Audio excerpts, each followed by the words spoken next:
सोहं महाराज शेर सिंह विष्णु भगवान दी जय। सोहं महाराज शेर सिंह विष्णु भगवान दी जय।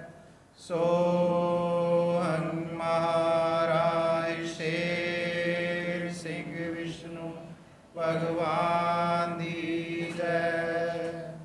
सोहं महाराज शेर सिंह विष्णु भगवान दी जय। सोहं महाराज शेर सिंह विष्णु भगवान दी जय।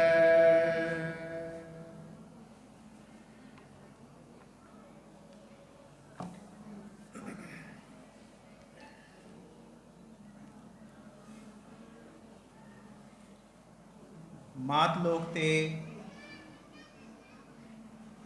ਹਰ ਭਗਤ ਦਵਾਰ ਜੇਠੂਵਾਲ ਦੇ ਵਿੱਚ ਆਈ ਹੋਈ ਸਰਬ ਹਰ ਸੰਗਤ ਨੂੰ ਕੱਤਕ ਮਹੀਨੇ ਦੀ ਪ੍ਰਵਿਸ਼ਟੇ ਪਹਿਲੇ ਪ੍ਰਵਿਸ਼ਟੇ ਦੀ ਕੋਟਨ ਕੋਟ ਵਧਾਈ।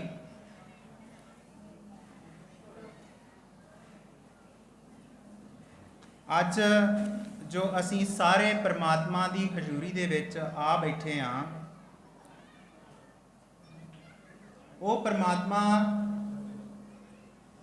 ਜੋ ਸਵੈਮ ਨਿਰੰਕਾਰ ਹੈ,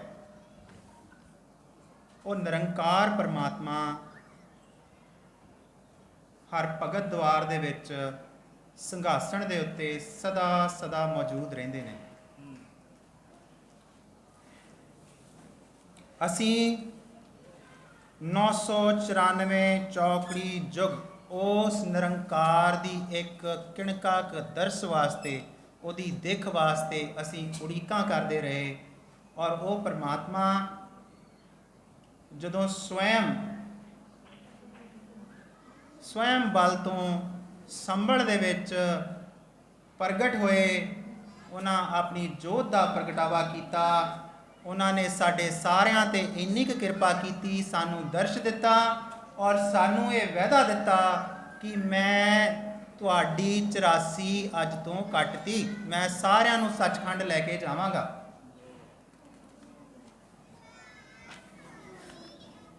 ਹਰ ਸੰਗਤ ਜੀ,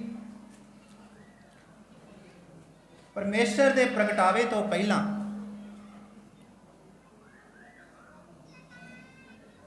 ਜਿਤਨੀਆਂ ਵੀ ਖੇਡਾਂ ਹੋਈਆਂ, ਉਹ ਸਾਰੀਆਂ ਦੀਆਂ ਸਾਰੀਆਂ ਖੇਡਾਂ ਸਿਫਰਾ ਨਿਰਗੁਣ ਸਰਗੁਣ ਦੇ ਉੱਤੇ ਕਿਰਪਾ ਕਰਕੇ ਕਰਦਾ ਰਿਹਾ। ਸਿਫਰਾ ਕੋਈ ਹੋਰ ਨਹੀਂ, ਸਵੈਮ ਉਹ ਅਕਾਲ ਪੁਰਖ ਨੂੰ ਸਿਫਰਾ ਕਿਹਾ ਗਿਆ ਜਿਹੜਾ ਕਦੀ ਵੀ ਦਿਖਦਾ ਨਹੀਂ। ਉਹ ਸਭ ਕੁਝ ਹੁੰਦਿਆਂ ਹੋਇਆਂ ਵੀ ਕੁਝ ਨਹੀਂ ਤੇ ਕੁਝ ਨਹੀਂ ਹੁੰਦਿਆਂ ਹੋਇਆਂ ਵੀ ਸਭ ਕੁਝ ਮੰਨਿਆ ਗਿਆ। ਹਰ ਸੰਗਤ ਜੀ,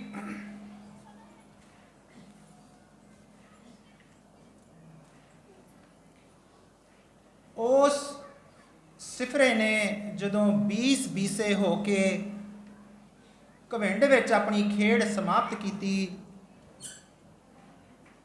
ਫਿਰ ਉਸੇ ਸਮੇਂ ਇੱਕ ਅਗੰਮੀ ਖੇਡ ਕਰਨ ਵਾਸਤੇ ਉਹ ਪਰਮਾਤਮਾ ਜਿਹਨੂੰ ਨਿਰਵੈਰ ਪੁਰਖ ਕਰਕੇ ਅਸੀਂ ਜਾਣਦੇ ਹਾਂ, ਪਤ ਪਰਮੇਸ਼ਵਰ ਪਾਰ ਬ੍ਰਹਮ ਬੇਪਰਵਾਹ ਦਇਆਵਾਨ ਨਿਰਗੁਣ ਨਿਰੰਕਾਰ, ਉਹ ਸਵੈਮ ਆਪਣੀ ਅਗੰਮੀ ਧਾਰੋਂ ਉਤਰ ਕੇ ਸੰਭਲ ਦੇ ਵਿੱਚ ਪ੍ਰਗਟ ਹੋਏ। ਸੰਭਲ ਦੇ ਵਿੱਚ ਪ੍ਰਗਟ ਹੋ ਕੇ ਉਹਨਾਂ ਨੇ ਕੀ ਕੀਤਾ? ਸਾਰਿਆਂ ਨੂੰ ਪਹਿਲਾਂ ਸੰਭਲ ਦੇ ਵਿੱਚ ਪ੍ਰਗਟਾਵੇ ਤੋਂ ਹੁੰਦਿਆਂ ਹੀ ਉਹਨਾਂ ਨੇ ਸਾਰੀ ਮਾਨਵ ਜਾਤੀ ਵਾਸਤੇ ਸੋਹੰਗ ਸ਼ਬਦ ਦਾ ਜੈਕਾਰਾ ਦਿੱਤਾ, ਸਾਨੂੰ ਨਾਮ ਦਿੱਤਾ, ਸੋਹੰਗ ਮਹਾਰਾਜ ਸ਼ੇਰ ਸਿੰਘ ਵਿਸ਼ਨੂੰ ਭਗਵਾਨ ਦੀ ਜੈ। ਔਰ ਜਦੋਂ ਇਹ ਜੈਕਾਰਾ ਦਿੱਤਾ, ਪ੍ਰਗਟ ਹੋਏ, ਉਹ ਸਵੈਮ 20 ਬੀਸੇ ਤੋਂ 20 21 ਬਣ ਕੇ ਖੇਡ ਕੀਤੀ। क्योंकि वो जदों सिफरा जो कदी दिखदा नहीं, कदी मात लोक ते जन्म नहीं लैंदा, वो सिफरा अपनी अगम्मी तारों एका बन के मात लोक ते उतरिया और उसने निर्गुण सरगुण दे नाल एक होके खेड़ कीती, जिन्हों 20 कीसा कहने आ। और आप जी जो ये स्वरूप देख रहे हो सिंघासन ते लग्या होया, ये स्वरूप उस एक अकले अकाल पुरख पार ब्रह्म दा है जी।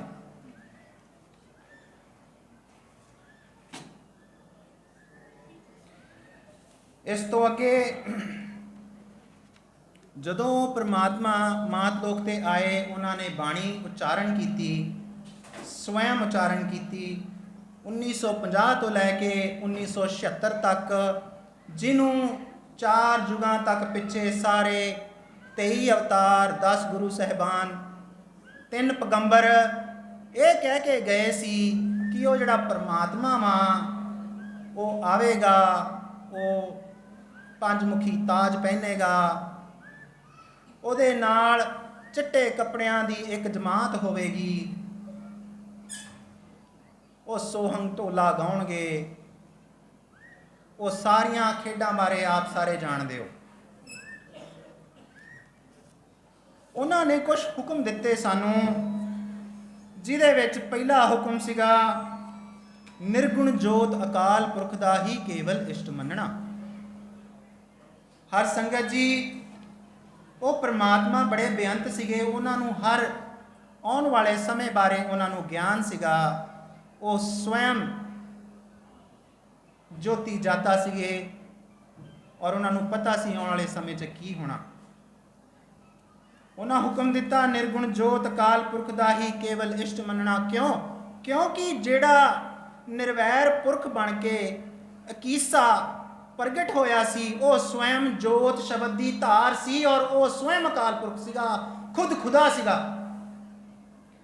उस खुद खुदा ने सानू ये भी हुक्म दिता कि सतगुर केवल शब्द नू मनना और जे शरीर दे विच प्रगट होवे उसका सत्कार करना। हर संगत जी शब्द निर्गुण, अकाल पुरख निर्गुण, आत्मा निर्गुण, एक आत्मा, एक शब्द, एक परमात्मा, एक आत्मा ने उस परमात्मा दे नाल मिलनी करनी है। क्यों? आत्मा सिफरा, परमात्मा सिफरा, सिफरा सिफरा ते सिफरा है, सारा जगत ही सिफरा, सारा संसार सृष्टि सिफरा। परमात्मा सिफरा उहदे चों ही निकलदे आ, उहदे विच ही चल जांदे आ, पर वो सिफरा एका उदों बनदा जदों 994 चौकड़ी युग तो बाद स्वयं प्रगट हुंदा। अज बड़ी लोड़ है वो हुक्मां नूं विचारन दी। तीजा हुक्म परमात्मा ने दिता, आत्मा परमात्मा दा मेल करना।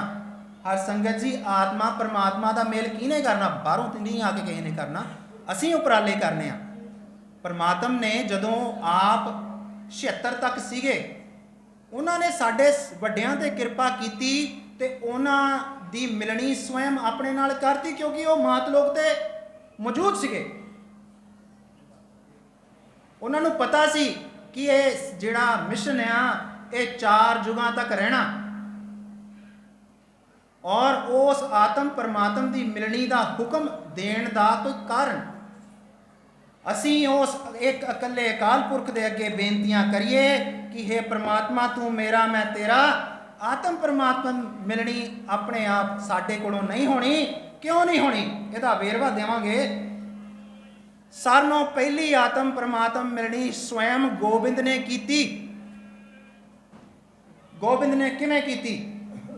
गोबिंद ने वो अकाल पुरख अगे उदों अरदास की जदों अपना सब कुछ वार चुके सी। उन्हें की कहा परमात्मा नूं? जे तू मेरा मैं तेरे वर्गा जावा हो।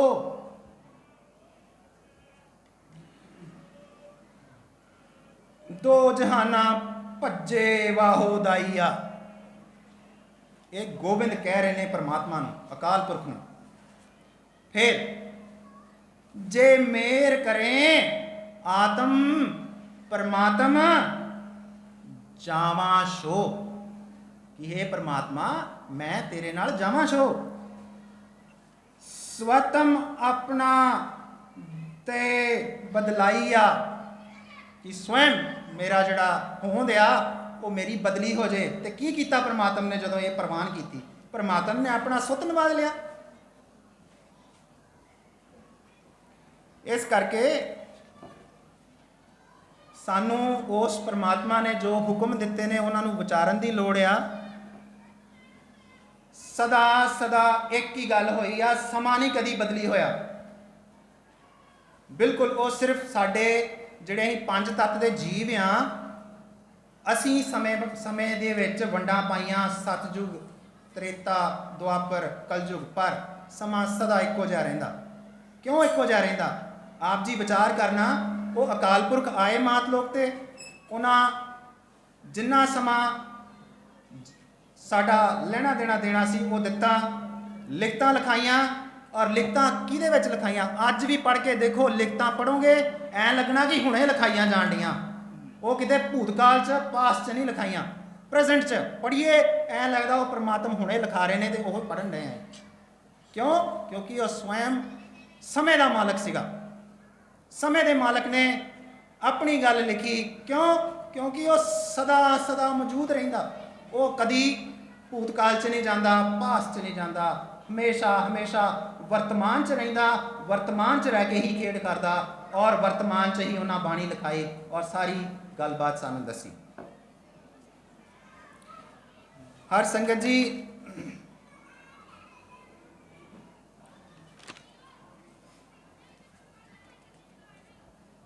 आप अज सारे जिद्दां जुड़ बैठे हाँ, अज एक गल विचारन की लोड़ है। आप सब ने दर्शन किए होने आ, परमेश्वर ने और परले पासे एक तस्वीर लवाई आ, क्योंकि असी उस समय नहीं मौजूद सीगे। पर जिहड़ियां तस्वीरां जदों छोटा दरबार हुंदा सी, उस छोटे दरबार दे विच भी वो सरूप पिछे लग्या होया तुसीं देखिया होना। पहला सरूप उत्तों थल्ले नूं जदों आउणे आ, पहला सरूप लग्या सचखंड महाराज शेर सिंह जी का। दूजा सरूप लग्या महाराज पूरन सिंह जी का, लिखिया उत्थे मात लोक। तीजा सरूप लग्या ब्रह्म लोक, बापू पाल सिंह जी। चौथा सरूप लग्या साहिबजादा जगदीश सिंह जी, शिवलोक। अंत विच इंद्रलोक का सरूप लग्या साहिबजादा मनजीत सिंह जी। क्यों लग्या? वो कोई ये नहीं सी कि भी ये लड़ीबद्ध सिर्फ एक साक्षात या तुहानूं हिस्टरी नहीं दिती, उसका कोई कारण आ। पहला सरूप महाराज शेर सिंह जी का लग्या, वो सारी खेड़ सचखंड तो सिफरे ने की, क्योंकि वो 20 बीसे की खेड़ सी। ये बारे वेरवा मिलता सानू लिखतां दे विच। सिफरा जो स्वयं आप अकाल पुरख वो की कहते आ, तू निर्गुण रूप हो के सरगुण बनया सिंह शेर, लोक मात कर रुशनाईया। मात लोक ते पंज तत्त चोला हंडाया ढेर, तन खाकी रंग रंगाईया, किसे किसे उत्ते कीती थोड़ी थोड़ी मेर, डरदे डरदे अपनी कार कमाईया। मैं सिफरा होके तेरा निर्गुण सरगुण फेर आप दिता नबेड़। पंच तत्त की जिहड़ी खेड़ सी, वो सिफरे ने जिहड़ा कदी जमदा नहीं, उन्हें आप नबेड़ती। क्यों? क्योंकि वो निर्गुण सरगुण की खेड़ उहदे विचों ही जमदी आ, और जदों निर्गुण सरगुण पंज तत्त की खेड़ समाप्त हो जाती आ, फिर उसे अकाल पुरख महाराज शेर सिंह विष्णु भगवान दे अंदर समाहित हो जाती है। मैं सिफरा होके तेरा निर्गुण सरगुण फेर आप दिता नबेड़, तेरा निशान नजर कोई ना आईया। सिफरा होके खेली अपनी खेड़, सचखंड साचे आसन लाईया। ਤੇ ਸੱਚਖੰਡ ਸਾਚੇ ਆਸਣ ਕੌਣ ਲਾ ਕੇ ਬੈਠਾ ਹੈ? ਮਹਾਰਾਜ ਸ਼ੇਰ ਸਿੰਘ ਵਿਸ਼ਨੂੰ ਭਗਵਾਨ। ਅੱਗੇ ਗੱਲ ਆਉਂਦੀ ਆ, ਸਿਫਰਾ ਹੋ ਕੇ ਕਰਿਆ ਕੰਮ, ਆਪਣੇ ਹੱਥ ਰੱਖੀ ਵਡਿਆਈ ਆ, ਪੰਜ ਤਤ ਕਾਇਆ ਪਾਂਡਾ ਦਿੱਤਾ ਭੰਨ, ਨਿਰਗੁਣ ਸਰਗੁਣ ਸ਼ੇਰ ਸਿੰਘ ਨਜ਼ਰ ਕਿਸੇ ਨਾ ਆਈ ਆ। ਤੱਤਾਂ ਦੀ ਗੱਲ ਇਸ ਕਰਕੇ ਕਰ ਰਹੇ ਆ, ਉਹ ਪ੍ਰਮਾਤਮਾ ਜਿਹੜਾ ਕਦੀ ਜੰਮਣ ਮਰਨ ਦੇ ਖੇਡ 'ਚ ਨਹੀਂ ਆਉਂਦਾ, ਉਹ ਪ੍ਰਗਟ ਹੁੰਦਾ ਔਰ ਉਹ ਸਦਾ ਸਦਾ ਸਮੇਂ ਤੋਂ ਪਰੇ ਹੋ ਕੇ ਆਪਣੀ ਖੇਡ ਕਰਦਾ ਔਰ ਸਦਾ ਮੌਜੂਦ ਰਹਿੰਦਾ। ਇਸ ਕਰਕੇ ਉਸ ਅਕਾਲ ਪੁਰਖ, ਨਿਰਗੁਣ ਜੋਤ ਅਕਾਲ ਪੁਰਖ ਦੀ ਗੱਲ ਕਰੀਏ, ਉਹ ਆਪਣਾ ਇਸ਼ਟ ਤੇ ਉਸ ਇਸ਼ਟ ਦੀ ਮਨੌਤ ਹੋਣੀ ਜੇ। ਦੋ ਲਾਈਨਾਂ ਹਰ ਸੰਗਤ ਜੀ, ਜਿਹੜੇ ਸਰੂਪਾਂ ਦੀ ਗੱਲ ਕੀਤੀ ਆ, ਇਹ ਸਰੂਪ ਮਹਾਰਾਜ ਨੇ ਆਪ ਲਵਾਏ, ਠੀਕ ਹੈ, ਕਿਉਂਕਿ ਉਸ ਸਮੇਂ ਪਰਮੇਸ਼ਰ ਦੇ ਜਿਹੜੇ ਵਿਹਾਰ ਛੋਟੇ ਦਰਬਾਰ 'ਚ ਹੁੰਦੇ ਸੀਗੇ, ਜਗਦੀਸ਼ ਦਰਬਾਰ 'ਚ, ਉੱਥੇ ਇਹ ਸਰੂਪ ਪਿੱਛੇ ਲੱਗੇ ਆ ਜਿੱਥੇ ਪਰਮੇਸ਼ਰ ਖੇਡ ਕਰਦੇ ਸੀ। ਹੁਣ ਇਹਨਾਂ ਬਾਰੇ ਜਾਣਨਾ ਬਹੁਤ ਜ਼ਰੂਰੀ ਆ। ਕਿਉਂ? ਕਿਉਂਕਿ ਆਉਣ ਵਾਲੇ ਸਮੇਂ 'ਚ ਜਿਹੜੇ ਅਸੀਂ ਪੰਜ ਤੱਤ ਦੇ ਪੁਤਲੇ ਆ ਨਾ, ਸਾਡੇ ਉੱਤੇ ਵੀ ਕਲਯੁਗ ਦਾ ਕਿਤੇ ਕਿਤੇ ਜ਼ੋਰ ਚੱਲਦਾ, ਤੇ ਅਸੀਂ ਵਿਚਾਰ ਕਰਦੇ ਆ ਕਿ ਆ ਪਰਮਾਤਮਾ ਆ, ਅਕਾਲ ਪੁਰਖ ਆ, ਸਵੈਮ ਸਿੰਘਾਸਣ ਤੇ ਬੈਠਾ, ਇਹਦੇ ਬਰਾਬਰ ਕਿਵੇਂ ਲੱਗ ਗਈ?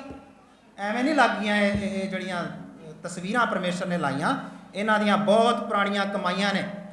ਵਿਚਾਰ ਕਰਨੀ ਹੁਣ। ਸਾਰਿਆਂ ਨੂੰ ਪਹਿਲਾਂ ਗੱਲ ਕਰਦੇ ਹਾਂ ਮਾਤਾ ਜੀ ਬਿਸ਼ਨ ਕੌਰ।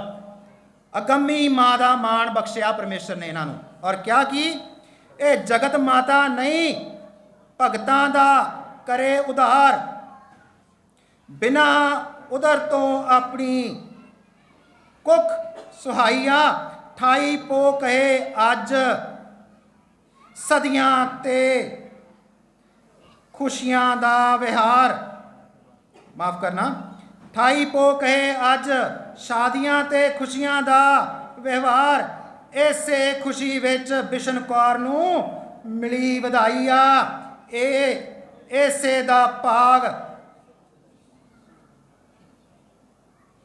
ਇਸੇ ਦਾ ਬਾਗ ਦੇ ਖਿੜੀ ਗੁਲਜ਼ਾਰ, ਜਿਸ ਦਾ ਮਾਲੀ ਅਤੇ ਰਾਖਾ ਹੋ ਕੇ ਦੋ ਜਹਾਨ ਸੁਣਾਈ ਆ।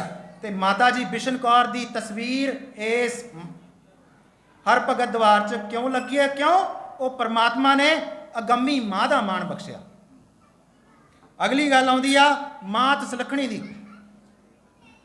ਮਾਤਾ ਜੀ ਰਣਜੀਤ ਕੌਰ, ਮਾਤ ਸੁਲੱਖਣੀ ਪੂਰੇ ਤੋਲ ਜਾਣਾ ਤੁਲ, ਰਣਜੀਤ ਕੌਰ ਨੇਤਰ ਨੀਰ ਨਾ ਜਾਏ ਡੁੱਲ। ਇਹ ਉਦੋਂ ਦਾ ਵਿਹਾਰ ਆ ਜਦੋਂ ਸਾਹਿਬਜ਼ਾਦਾ ਮਨਜੀਤ ਸਿੰਘ ਜੀ ਦਾ ਸ਼ਬਦੀ ਖੇਡ ਕਰਕੇ ਪਰਮੇਸ਼ਰ ਨੇ ਉਹਨਾਂ ਦੀ ਦੇਹ ਛੁਡਾਈ, ਸ਼ਹਾਦਤ ਲਈ ਹਰ ਸੰਗਤ ਵਾਸਤੇ। ਤੀਜੇ ਸਰੂਪ ਦੀ ਗੱਲ ਕਰਦੇ ਹਾਂ, ਸਾਹਿਬਜ਼ਾਦਾ ਮਨਜੀਤ ਸਿੰਘ ਜੀ। ਬੜੀਆਂ ਟੀਕਾ ਟਿੱਪਣੀਆਂ ਆਉਂਦੀਆਂ ਕਿ ਉਹਨਾਂ ਦਾ ਕਿਉਂ ਸਰੂਪ ਲੱਗਾ। ਇੰਦਰ ਲੋਕ ਦਾ ਮਾਣ ਬਖਸ਼ਿਆ ਉਹਨਾਂ ਨੂੰ। ਕਿਉਂ? ਸ਼ਬਦ ਘੋੜੇ ਦੇਵੇ ਚਾੜ, ਸਿੰਘ ਮਨਜੀਤ ਪਹਿਲੀ ਹਾੜ, ਇੰਦਰਪੁਰੀ ਦਾ ਸੱਚਾ ਲਾੜ, ਕਰੋੜ 33 ਮਹਾਰਾਜ ਸ਼ੇਰ ਸਿੰਘ ਵਿਸ਼ਨੂੰ ਭਗਵਾਨ, ਸੱਚਾ ਸ਼ਬਦ ਦਇਆ ਕਮਾਏ ਜੋਤ ਜਗਾਏ ਨਾੜ ਨਾੜ। ਇੰਨੇ ਮਾਣ ਬਖਸ਼ੇ ਪ੍ਰਮਾਤਮਾ ਨੇ, ਤੇ ਸਰੂਪ ਤੇ ਉਹ ਆਪ ਲਾ ਕੇ ਗਏ। ਅਗਲੀ ਗੱਲ ਕਰਦੇ ਹਾਂ, ਸ਼ਿਵ ਲੋਕ ਦਾ ਮਾਣ ਬਖਸ਼ਿਆ ਸਾਹਿਬਜ਼ਾਦਾ ਜਗਦੀਸ਼ ਸਿੰਘ ਜੀ।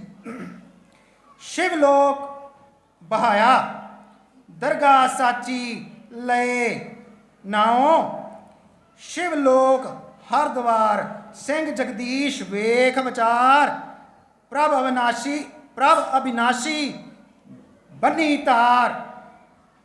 ਇਹ ਵੇਰਵੇ ਬਾਣੀ ਚ ਆਏ ਆ, ਔਰ ਇਹ ਤੇ ਅਸੀਂ ਦੋ ਲਾਈਨਾਂ ਲਈਆਂ, ਕਾਰਨ ਸਮੇਂ ਦੀ ਘਾਟ। ਪਰਮੇਸ਼ਰ ਨੇ ਬਹੁਤ ਵਡਿਆਈ ਦਿੱਤੀ ਆ, ਔਰ ਪਰਮੇਸ਼ਰ ਨੇ ਜਿਹੜਾ ਆਪ ਸਵੈਮ ਮਹਾਰਾਜ ਸ਼ੇਰ ਸਿੰਘ ਵਿਸ਼ਨੂੰ ਭਗਵਾਨ ਸੀ। ਬਾਪੂ ਪਾਲ ਸਿੰਘ ਬ੍ਰਹਮ ਲੋਕ ਦਾ ਮਾਣ ਬਖਸ਼ਿਆ। ਸਿੰਘ ਪਾਲ ਵੱਡ ਪ੍ਰਤਾਪ, सोहंग जपिया साचा जाप, सिंह पाल कर नमस्कार, एका मंग मंगाएदा, ब्रह्मपुरी तेरा ताम न्यार, बिन पार ब्रह्म ना शोभा पाए। अगे गल आउंदी आ महाराज पूरन सिंह जी। सारी बाणी वडियाई ना भरी पई आ, पर क्योंकि कुछ गुरसिख शंका भी करते हैं, सवाल भी करते हैं भी क्यों दो स्वरूप, क्यों? कारण मात लोग इस करके कि वह स्वयं अकाल पुरख अपना सचखंड छड्ड के मात लोग आगे बह गया साडे विच, इस करके मात लोग लिखिया उस रूप के उत्ते। सचखंड दूजे कविंड वाले स्वरूप से तां लिखिया क्योंकि वह सारी खेड सचखंड तो हुई, आ सारी खेड इत्थों हुई मात लोग ते। परमेश्वर आप कहते हैं जिन्होंने मेरे उत्ते मान, मैं उन्हों का पिता माई आ। ये हुण आप विचार कर लिए कि वो परमेश्वर आप सन्मुख मौजूद सीगे, अज भी मौजूद आ। मान करोगे तो तुहाडा पिता माई आपे बनना उन्हें। पूरन ना समझियो पूरन जोत निरंकारी, तुरदा हुक्म एक वरताई आ। एक कुछ कुछ पंक्तियां लईयां ने हर संगत जीओ। बिशन कौर कहे जिस पूरन ने मैनू चुक्या अपनी पट्टी, पटने वाला वेस वटाईया। जिस पूरन नू कहंदी रही पुत्र, ओ पूरन परमेश्वर होके अपनी गोद उठाईया। कोई शंका नहीं रहनी चाहिए सानू किसी चीज़ की। जिसनू विष्णु ब्रह्मा महेश शंकर साकार होके सीस नवाईया।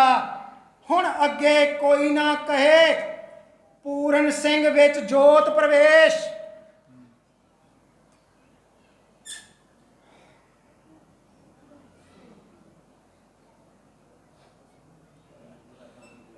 जिसनू विष्णु ब्रह्मा महेश शंकर साकार होके सीस नवाईया। हुण अगे कोई ना कहो पूरन सिंह विच जोत प्रवेश। परमेश्वर अपना रूप लिया बदलाईया।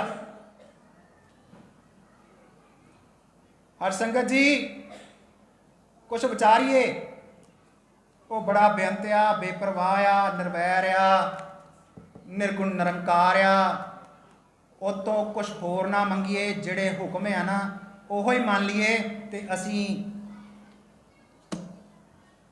तर जांगे।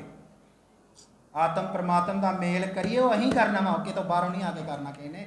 जे गोबिंद नूं करना पिया, गोबिंद आप स्वयं सुत आ, अकाल पुरख ने अपना सुत नवाजिया। हर संगत जी ते अहीं ते साडे ते बड़ी किरपा की, उन्हें चरनी लाया, भगत बनाया, पर उन्हें साडे ते भी इहो हुक्म लागू किया, आत्म परमात्म का मेल करना। ते करिए, बेनती करिए, जे तू मेरा मैं तेरे वर्गा जावा हो। दो जहाना पज्जे वाहो दाइया। जे मेर करें आत्म परमात्म जावा शो, स्वात्म अपना देहा बदलाइया। इन्ना कहते हुए मैं आप हर संगत के पासों उस निरंकार पार ब्रह्म पद परमेश्वर के चरणों पासों खिमा का याचक हाँ। बाणी पढ़द्या होया, बचन विलास करद्या होया कोटन कोट गलतियां त्रुटियां होंदियां ने। आप जी माफ़ करो, परमेश्वर माफ़ करन। शब्दी जयकारे का साथ देना। सोहं महाराज शेर सिंह विष्णु भगवान दी जय। सो